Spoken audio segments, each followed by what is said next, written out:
Hi, this is the OPPO A95 and I'll show you how to install iPhone keyboard on this device.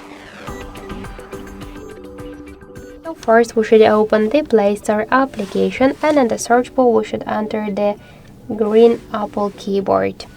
Now we should get this application with the Apple sticker here.